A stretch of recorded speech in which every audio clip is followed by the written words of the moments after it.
You've never had it so good. I was born in 1951, and it was a different lifestyle then.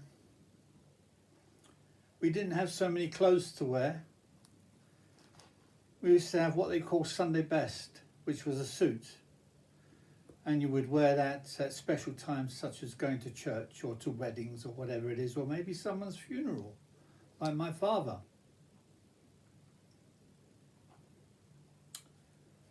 So you can see we weren't rich. And when it came to jeans, we had one pair of jeans. And quite often we would get our mothers to patch the holes in the knees so we could carry on wearing them. It wasn't done as a fashion. It was done because we couldn't afford another pair of jeans. And normally I had one pair of shoes, etc. But we didn't feel that we had any less than people have today. When you haven't got something, you don't miss it, you see, if you've never experienced it. And also, everyone had piss pots under their beds, because in those days, very few people had toilets in the house. Normally, it was just outside the house, but connected to the house itself, a shed, if you like. And, well, when I say shed, it wasn't made of wood. It was a proper brick shed, which was attached to the side of the house. And normally they called it the outer house, but it was just a toilet. We were lucky, we had our toilet indoors next to the back door, and I hated it because it never got painted by my father, and there's lots of cobwebs with the biggest spiders you can imagine in England, the daddy long legs. And my mother used to say, well, you ignore them and they will ignore you. And I used to be on the toilet looking up at these daddy long legs. It made me a little bit nervous. They were the days, huh? And of course, the main toy I had in those days was the kitchen chair.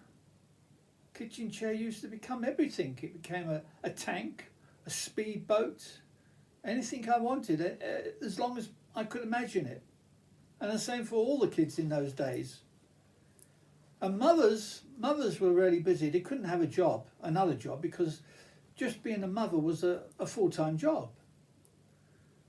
Everything was done by hand. If you had carpet on the floor, you never had wall-to-wall carpet.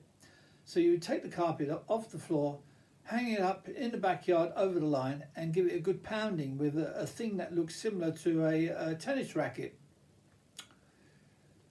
And then as for washing, she used to wash all that by hand in hot water and things. Didn't have rubber gloves or anything like that.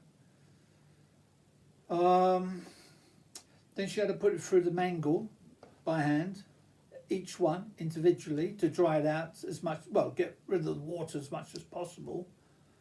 And there was no dryers in those days, so you would get all those clothes after the mangle, take them upstairs, and she would hang out the window a little bit, putting the clothes on the line, one by one.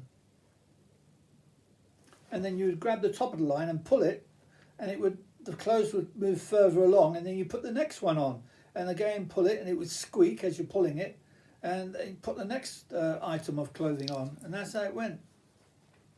Everyone was doing it. And by the way, with the piss pots under the bed, they did it because people only had one toilet in the house normally. I'm sure even the Queen did it in those days. I know the upper classes did. Because if you're half asleep, you don't want to try and go to the toilet, do you? You end up falling down the stairs or something.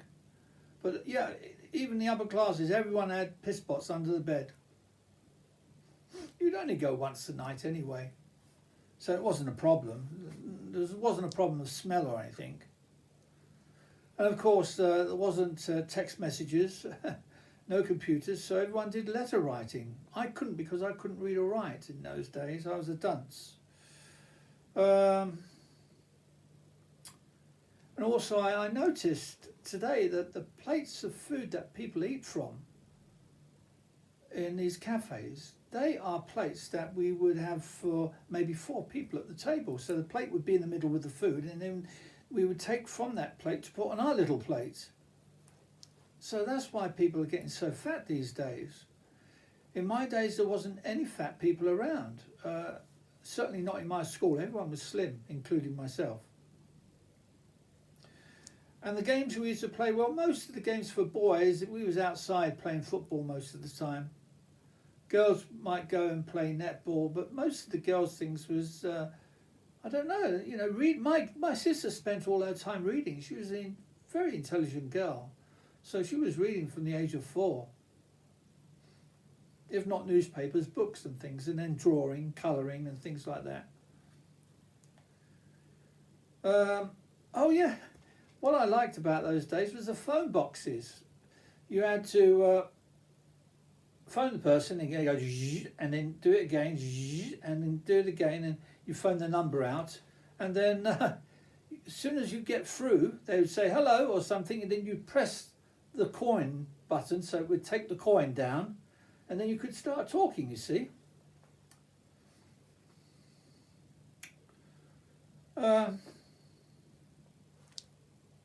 Rent man used to come around once a week, and my mum used to give him the rent book, and then he would sign it and put the date there. And we was under a private landlord who owned probably the whole street, of probably a few streets actually. Eventually they were all forced out, the landlords. They were bought up by the council, all the places, and knocked down. That's what happened to my house. It was knocked down with the rest of the street. Pity, because they started building these ugly high-rise, and they broke all the unity of the street up that way. Terrible. Food was more expensive than it is today, much more expensive than today. But the rents were cheap. The rents would cost you 1/10 of your salary. Now, my father was a Fijian, from the Fijian Islands, and my mother was from Liverpool. So because he was coloured, he had to pay the site manager £1 a week, I think it was, 1/10 of his wages, so that he would get a job. Clever, really. I mean, business, that's what business people do when you think about it. They pay so much to the manager so that the manager gives them the job, the business, maybe washing their windows or cutting the glass or something for the company. And of course, no one flew about in planes except the very rich.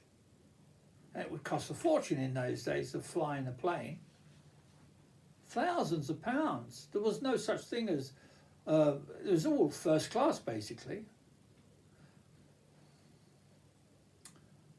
And, oh yeah, the toilet paper. We had this toilet paper which was called Izal. And it wasn't like the soft paper you get today. This was more like grease-proof paper without the grease on it. But it was a bit thinner, I think, than grease-proof paper. You know, what they call tracing paper. But it was awful on the bum. It wasn't nice at all. So you're so lucky to have this paper today. I'm sure they probably still do Izal, probably in the third world countries like India and places. Oh yeah, another good thing, the streets. You look down the streets, you can actually see the pavements on both sides of the streets because there was hardly any cars. Not many people had cars in those days. My mum's boyfriend did, because he came from a fairly wealthy family. And his father bought the car for him, you see. But the actual money he earned was very little. He couldn't afford a car if it wasn't for his rich father. So there we are. Appreciate what you got today, you know. I mean, this place I got here, I could never have done it years ago. It would have cost a fortune to get furniture like this. But the furniture that I got, which is sort of antique-y, if you like, is quite cheap compared to the modern furniture that people buy today. And of course, the modern furniture is crap. But this is real wood we got here. And these chairs will probably last, well, they'll last my lifetime and probably into the next person's lifetime as well. And they might just need new fabric put on, that's all. But wonderful chairs. You can't get chairs like this anymore. Not unless you want to spend a lot of money. And the fashion is low down, isn't it? Low back, so you haven't got your head supported. And just a reminder, if you like my videos, please give me a thumbs up and hit the subscribe button. Thank you. I'm just grateful that I was born in the 50s and experienced that time just after the war, because people were still together. People still communicated with each other. It was a good time then. Oh yeah, and bonfire night, that was great. We used to go around getting all this old wood, piling it up in the street, and then the firemen would come maybe a day or two before the bonfire night and take all the wood away. The police would be there as well, you see.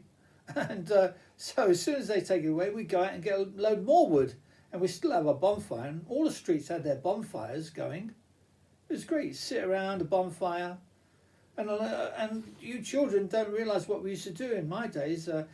Guy Fawkes, like I think it was 2 or 3 weeks before Guy Fawkes night, we used to make a guy, what they call a guy. It was out of paper and some clothes. You stuff all the paper inside the clothes to make it look like a body, etc., and put a mask, a paper mache mask on for the face, and then we used to say penny for the guy, and we used to make a lot of money doing that. Of course, I spent all my money on my sweets, a lot of money on sweets. And then a lot of us boys used to collect from the old houses where people had been moved out.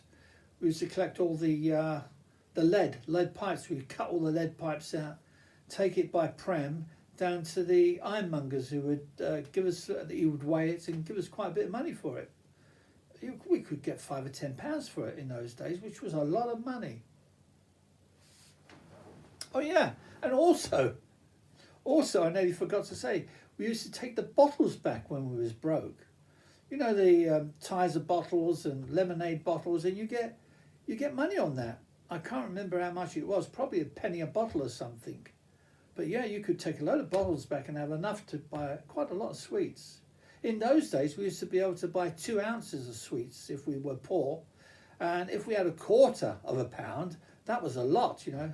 Can I have a quarter, please, Gov? We didn't go around calling everyone gentleman in those days. It was governor or man. That man over there. We didn't say that gentleman over there, unless it was a proper gentleman. Sometimes there were proper gentlemen around, so we'd say, oh, there's a gentleman over there. Do you see him?